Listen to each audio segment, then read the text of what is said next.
Hello and welcome back to my channel. It's Tina.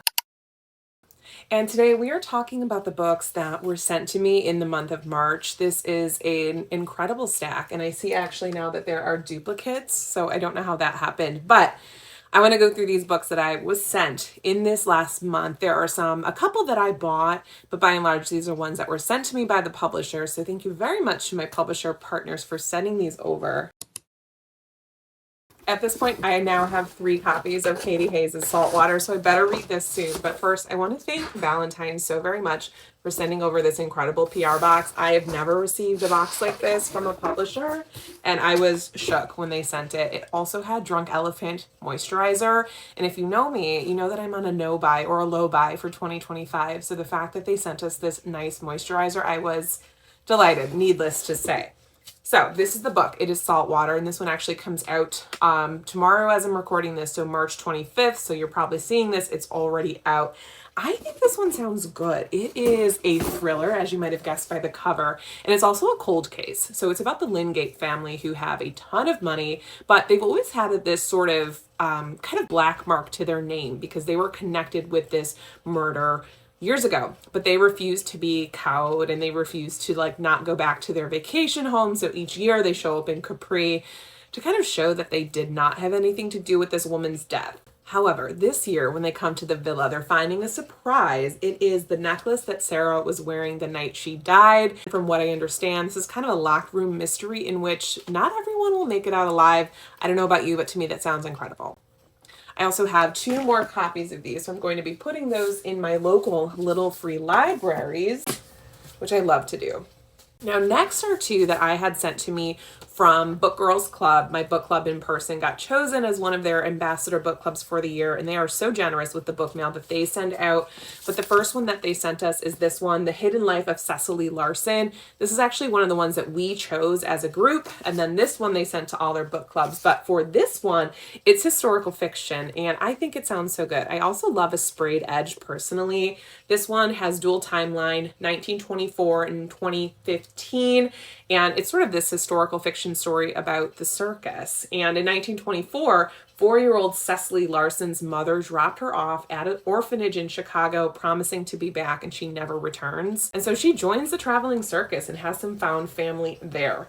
Then in 2015, Cecily is now 94 and living a quiet life in Minnesota. And then they surprise her with this at-home DNA test, and the results surprise her even more. So I think this one sounds really good. I also am loving the cover. It's reflective, very beautiful. Next is another thriller, and this is the one that I think my book club has chosen. It's Famous Last Words by Gillian McAllister, and this is a thriller by the author of Wrong Place, Wrong Time, which I did not read because I think it's a bit of a time travel novel, which I don't love. But this one is about a new mother whose world is upended when her husband commits a terrifying crime, and the question is, how well does she know the man she loves? Unclear. I will report back once we finish this one though. We also have House of the Beast. This one is by Michelle Wong. It's an arc, and this one comes out in August of 2025. So you're gonna have to wait a while for this one, but it is a dark fantasy debut from the Legend of Korra graphic illustrator. So the author of this is an illustrator, and the story is about a young woman who strikes a deal with a mysterious and alluring god to seek revenge on her aristocratic family. It sounds interesting. And it's also because the author is an illustrator, she includes some of these illustrations throughout the book. So thank you to Harper Voyager for sending this one. Next is one that I'll be getting to soon. It's Universality by Natasha Brown, and this is a finished copy. This one is out now. This one sounds so interesting. I believe somebody gets bludgeoned by a gold bar in this one, and then you have a young journalist who sets out to uncover the truth behind the attack. You've got some shady characters. This one's also quite short, and people that I follow have rated this pretty highly, so I want to get to this one soon. Another arc is Bittersweet by Hattie Williams. This one from Valentine Books. And this one is about a young book publicist who finds herself in an all-consuming workplace affair with her literary idol. They say don't meet your idols. This one is a debut, and there's definitely a 30-year age gap in between them. Another arc with a cover I adore. It is called Tell Them You Lied by Laura Leffler, and this one is by Hyperion Avenue. This one is about 2 New York artists' tumultuous friendship that gets turned on its head when one of them goes missing and the other might be to blame. And get a load of the comps for this one. It is for readers of Bunny and Luckiest Girl Alive. And this is the author's debut novel. Next up is Stag Dance by Tori Peters. This one is out now. I'm loving the cover of this one.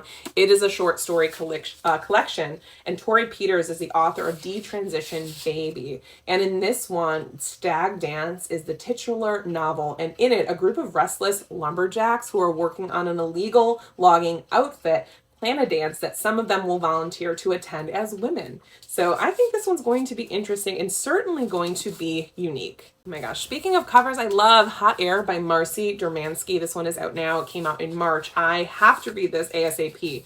This one is a story of money, marriage, sex, and revenge. And all of this unspools when a billionaire crashes his hot air balloon into the middle of a post-pandemic first date. Sounds complicated, messy, and I know I love a good messy story. Next up is The Missing Half by Ashley Flowers. This one comes out in May. This one is about two women who are haunted by their sisters' unsolved disappearances who band together. So this one has two women who each had their sisters disappear. So these two women work together to try and figure out what happened to their sisters. We'll see. Let's keep things moving. I have a new Listen to Barry, and I am pumped. I've only read this author one time, the Defending Noah or Saving Noah, which broke my brain, but I'm excited to try another one by her. This is 1 in 4, comes out on May 13th, and this is about Dr. Laura Hargrove, who has agreed to do on a reality show, which is much to her surprise because she agreed against her will. But she has years experience as a chemical dependency counselor, and it sounds like she had something with the show's director who basically bribed her to get on the show. What's interesting about this is all of the contestants on the show all have addiction issues, and they're also former child stars. So it sounds like she's going to have to try and work with all of these people, many of whom are also narcissists, and then people show up dead. I always trust Listen to Barry with sort of these more complex psychological questions because I know they trained as a psychologist, which I always enjoy. So I will have to see how this one goes. Very intrigued. Next is one I don't know a ton about. It's called A Campus on Fire by Patrick O'Dowd, and this one's distributed by Independent Publishers Group. And did you know that March is Independent Publishers Month? So Indie Publishers Month, basically it is the month in which we are meant to recognize and celebrate independent publishers. So there's my small way of doing that, is by featuring one of their titles. This one comes out on April 29th, and this takes place on a college campus in an exclusive writing program where a shocking death occurs. One of the students sets out to cover the truth. And this writing program has a lot of mystery surrounding it. It has a cultist atmosphere and zealous members who will stop at nothing to ensure the sanctity of their own secrets. So this one sounds juicy. Next is This Book Will Bury Me by Ashley Winstead, and this one is about 5 amateur detectives or amateur sleuths who become obsessed with this notorious case, and they become sort of very popular, and by making themselves known, they also become a target for this serial killer. I'm very torn on this one. I love true crime, but I often think about the ethics of consuming it. And for this one, I understand that it did borrow from the Idaho massacre from the young college student, which is still at trial. She claims that she made up a lot of the elements and that she didn't really sort of borrow from it. I've heard some early reviewers say that it sounds very close to what actually allegedly happened. So I'm really struggling with this one because I loved her book, In My Dreams I Hold a Knife. I've also spoken to her. She is very smart, very well spoken, and she has a PhD in literature, and I love her writing, and I love smart thrillers, and we don't often get them, but I'm really grappling. So let me know if you want me to read this one, what you think about this, and it comes out as I'm filming this tomorrow, so I bet we'll hear some more people talk about it. Hopefully, I'm curious in hearing how close it actually matches what actually happened, because that doesn't feel right if she's trying to profit off that tragedy, but I also don't know that she's actually done that. Anyway, this one's out now.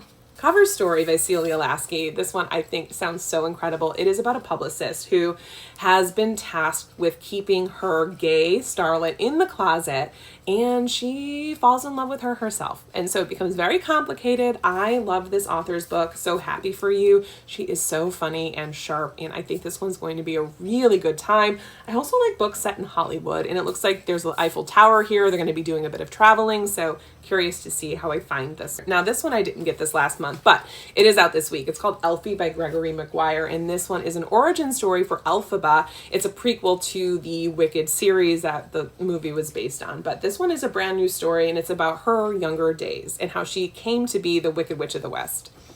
Now, finally, I will tell you about A 40-Year Kiss by Nicholas Butler. I read this author's debut, Shotgun Love Songs. I absolutely loved it, and this one is getting really, really good. I'm actually about 40% into it, and it's about this couple named Vivian and Charlie.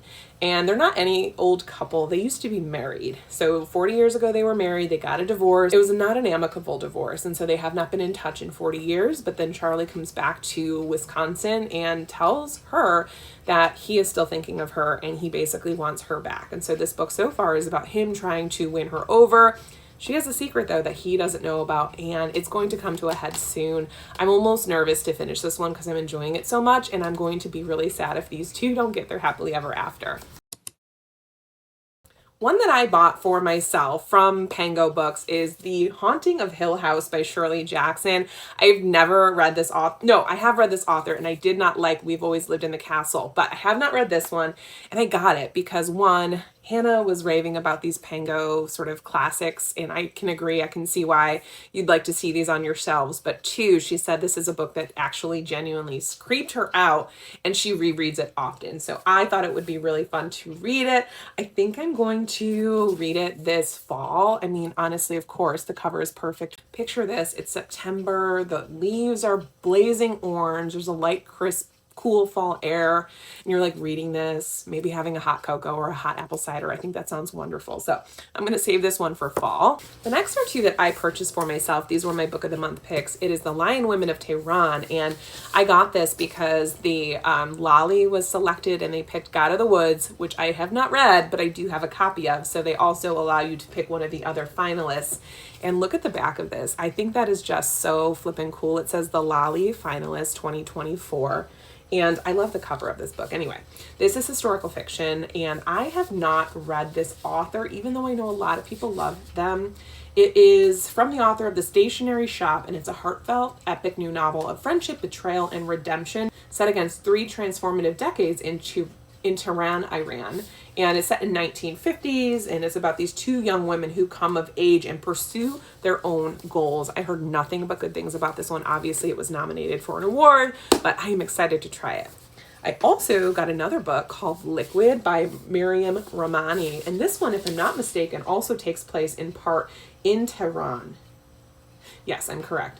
But I love the setup for this one. So this woman is just earning her PhD, and she decides to attack her love life just as she attacked her PhD. She decides that she wants to marry rich. So she creates this spreadsheet and decides to go out on 100 different dates throughout the summer. She's getting martinis, she's meeting, science, she's meeting people that have inherited a bunch of stuff, she's dating surgeons, and then an emergency takes her back to Tehran for an overdue familial reckoning. I feel like this one is going to be really good.